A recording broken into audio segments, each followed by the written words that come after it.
திண்டுக்கல் மாவட்டம் செம்பட்டி அருகே பெண்கள் குளிப்பதை வீடியோ எடுத்ததில் மேலும் தொடர்புடையதாக இருவருக்கு போலீசார் வலைவீசி தேடி வருகின்றனர். சிறுவன் உட்பட தற்பொழுது 2 பேர் போலீசாரால் கைது செய்யப்பட்டிருக்கும் நிலையில் மேலும் இருவருக்கு போலீசார் வலைவீசி தேடி வருகின்றனர்.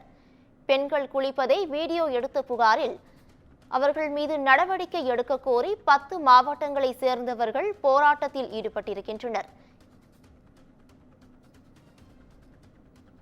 இது குறித்தான கூடுதல் விவரங்களோடு எமது செய்தியாளர் வசந்த் இணைகிறார். வசந்த், இது பற்றிய விவரங்களை பதிவு பண்ணலாம்.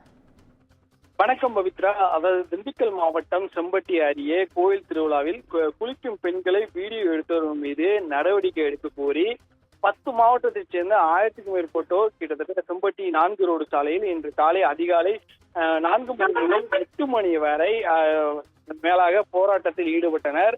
அவர்கள் தொடர்ச்சியாக பல்வேறு குற்றச்சாட்டை வைத்து இங்க இருக்கக்கூடிய பெண்கள் குளிப்பதையும் அதே போல இங்க இருக்கக்கூடிய வெளி மாவட்டத்திலிருந்து வரக்கூடியவர்களுக்காக தற்காலிகமாக அமைக்கப்பட்ட அந்த வீடியோ எடுத்ததாக 4 இளைஞர்கள் எடுத்தார்கள். அதுவும் வண்ணம்பட்டியைச் சேர்ந்த 4 இளைஞர்கள் எடுத்ததை பார்த்து அவர்களை பிடித்து போலீசாரிடம் கொடுத்ததும் அவர்கள் அங்கிருந்து போலீசார் அவர்களை தப்ப விட்டதாக கூறி இன்றைய காலை போராட்டம் நடத்தினர். இதனால் இன்று காலை அந்த பகுதியில் போக்குவரத்து ஆனது கிட்டத்தட்ட காலை 4 மணி நேரம் போக்குவரத்து ஆனது தடைப்பட்டது.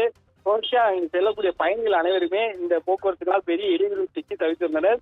இந்நிலையில் அங்கு சொல்லக்கூடிய ஒட்டன்சத்திரம் டிஎஸ்பி அவர்கள் அங்கு கார்த்திகேயன் மற்றும் திண்டுக்கல் கிரைம் டிஎஸ்பி முருகேசன் அவர்கள் தலைமையிலான போலீசார் பேச்சுவார்த்தை நடத்தி அவர்கள் மீது நடவடிக்கை எடுப்பதாக இன்று காலை அவர்களுக்கு வாக்குறுதி அளித்த பிறகு அங்கிருந்து கிளம்பி சென்றார். அதைத் தொடர்ந்து தற்போது இந்த வழக்கில் அதை சொல்லக்கூடிய அந்த வீடியோ பதிவு செய்த காணொலியாக பதிவு செய்த 4 பேரை தற்போது தேடி வந்த நிலையில் தற்போது ஒரு 17 வயது சிறுவன் உட்பட அதே வண்ணம்பட்டியைச் சேர்ந்த நவீன் என்ற 20 வயதுடைய ஒரு கல்லூரி மாணவரையும் தற்போது கைது செய்துள்ளனர். தற்போது 2 பேரையும் தற்போது கைது செய்துள்ள நிலையில் மேலும் இந்த வழக்கு சம்பந்தமாக மேலும் 2 தற்போது தேடி வருகின்றனர்.